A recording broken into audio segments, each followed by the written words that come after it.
All welcome back to our channel. இன்னைக்கு இந்த வீடியோல நம்ம ஸ்கர்ட் ஆர் பேண்ட்ல இந்த மாதிரி எலாஸ்டிக்கை எப்படி மெஷர் பண்ணி கட் பண்ணி நீட்டா ஃபினிஷ் பண்றதுன்னு பார்க்க போறோம். ரொம்ப ஈஸியான பிகினர்ஸ் ஃப்ரெண்ட்லியா தான் இருக்கும். வாங்க வீடியோக்குள்ள போலாம். இதுக்கு ஒரே ஒரு மெஷர்மெண்ட் மட்டும் வேணும். உங்களோட ஹிப் ரவுண்ட் எடுத்துக்கோங்க. ஹிப்பா வெயிஸ்டான்னு ரொம்ப கன்ஃபியூஸ் ஆகாதீங்க. நீங்க எங்கன வியர் பண்ணுவீங்களோ பேண்ட்டை அதோட ரவுண்டை மட்டும் எடுத்துக்கோங்க. ரொம்ப லூஸா ஃபிட்டாலாம் இல்லை, நார்மலா என்ன இருக்கோ அதை எடுத்துக்கோங்க. எனக்கு 35 இருந்துச்சு. அந்த 35யோட ஒரு 4 மட்டும் மைனஸ் பண்ணுங்க.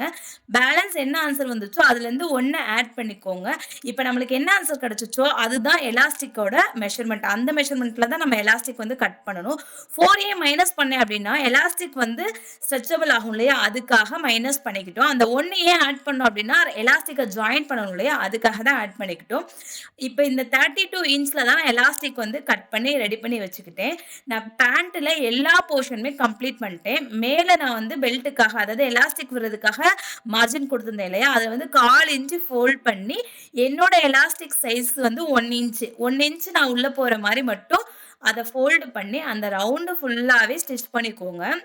நீங்க வந்து எத்தனை இன்ச் எலாஸ்டிக் வைக்க போறீங்களோ அதுக்கு தகுந்தாப்புல எடுத்துக்கோங்க. இந்த மார்ஜின் வந்து நீங்க அதுக்கு தகுந்தாப்புல கொடுத்துக்கணும். நான் 1 இன்ச் கொடுத்தனால 1 இன்ச்சை மட்டும் கனெக்ட் பண்ணி அதை ஃபுல்லாவே நான் ஸ்டிச் பண்றேன்.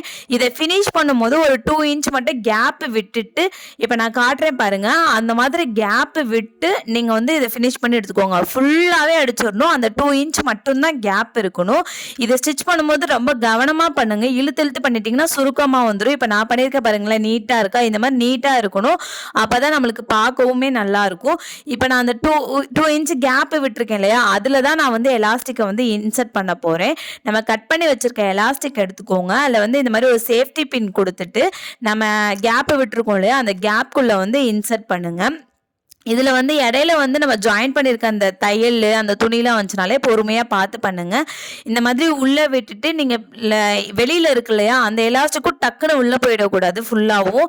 அதனால் அதையுமே கவனமாக இழுத்து விடுங்க. இப்போ நான் காட்டுற மாதிரி ரொம்ப பொறுமையாகவே பண்ணுங்கள். ரொம்ப ஈஸியான மெத்தட் தான். ஆனால் நிறைய பேர் கன்ஃபியூஸ் ஆகிறனால தான் என்னவோ இதில் வந்து நிறைய லூஸ் ஆகுறது, டைட் ஆகுறது, அந்த மாதிரி ப்ராப்ளம்லாம் வருது. உங்களுக்கு நீங்கள் வியர் பண்ணுற பிளேஸ்லேருந்து ஒரு 3 to 4 இன்ச் மட்டும் மைனஸ் பண்ணி அதோட ஸ்டிச் பண்ணுறதுக்காக ஒரு இன்ச் மட்டும் ஆட் பண்ணிட்டீங்கன்னா நீங்கள் கன்ஃபியூஸே ஆக வேணாம், பர்ஃபெக்டாக இருக்கும். இந்த மாதிரி தான் நான் இப்போ வரைக்கும் ஸ்டிச் பண்ணிட்டு இருக்கேன். இப்போ நான் ஃபுல்லாகவே இன்சர்ட் பண்ணி இப்போ வெளியே எடுத்துட்டேன் பாருங்க. அந்த ரெண்டுமே உள்ளே போயிடக்கூடாது. கரெக்டாக நீங்கள் பிடிச்சிட்டே வந்து அதை கரெக்டாக எடுத்துருங்க. எடுத்துட்டு இப்போ நம்ம அந்த பின்னை கழட்டிட்டு நீங்கள் லைட்டாக வச்சு பாருங்க. வச்சு கையில் நல்லா ஹோல்ட் பண்ணிக்கோங்க. ஹோல்ட் பண்ணிட்டு எல்லா பக்கமுமே ஈவனாக இருக்கா, அதாவது நீங்கள் 1 இன்ச்சு எலாஸ்டிக் எடுத்துட்டு 1.5 இன்ச்சில் நீங்கள் கேப் விட்டு தச்சு உள்ளே விட்டுருந்தீங்கன்னு வச்சுக்கோங்களேன், அது வந்து லைட்டாக பரண்டு தலைகீழாக போயிடும், சுருண்டு இருக்கும், அந்த மாதிரிலாம் ஆயிரும். அதனால் அந்த மாதிரிலாம் இல்லாமல் இந்த மாதிரி எல்லா பக்கமுமே ஈவனாக, அதாவது ஒரே லைன்லேயே ஈவனாக இருக்கா அப்படின்னு செக் பண்ணிவிட்டு இப்போ நம்ம வந்து அதை ஸ்டிச் பண்ணி எடுத்துக்கலாம். இப்போ அதை வந்து 1க்கு மேலே 1 அந்த மாதிரி வச்சுக்கோங்க. நிறைய பேர் நிறைய மாதிரி பண்ணுறாங்க. நான் இந்த மாதிரி தான் நான் பண்ணிட்டு இருக்கேன். ஒரு எலாஸ்டிக் மேல இன்னொரு ஜாயிண்ட், அதாவது ஸ்டார்டிங் பாயிண்ட் எண்ட் பாயிண்ட்டையும் மேல வச்சுக்கோங்க. இப்போ நான் காட்டுறேன் பார்த்தீங்களா, அந்த மாதிரி மேல வச்சுட்டு நல்லா ரஃப் அடிச்சுக்கோங்க. அப்போதான் அது வந்து ஸ்ட்ராங்காக இருக்கும். நீங்கள் பாட்டு ஒரு தையல் 2 தையல் மட்டும் போட்டு எடுத்துட்டிங்கன்னா ஸ்ட்ராங்காக இருக்காது. முடிஞ்ச அளவுக்கு ஒரு 5 or 6 டைம் வந்துட்டு ரஃப் அடித்து எடுத்துக்கோங்க. ரஃப் அடிச்சுட்டு அதில் எக்ஸ்ட்ரா அந்த த்ரெட்டெல்லாம் கட் பண்ணிவிட்டு நீங்கள் எலாஸ்டிக்கை விட்டிங்கன்னா அந்த கேப்புமே ஃபில் ஆகி எலாஸ்டிக் ஃபுல்லாக அந்த ரவுண்டில் வந்து உட்காந்துரும்.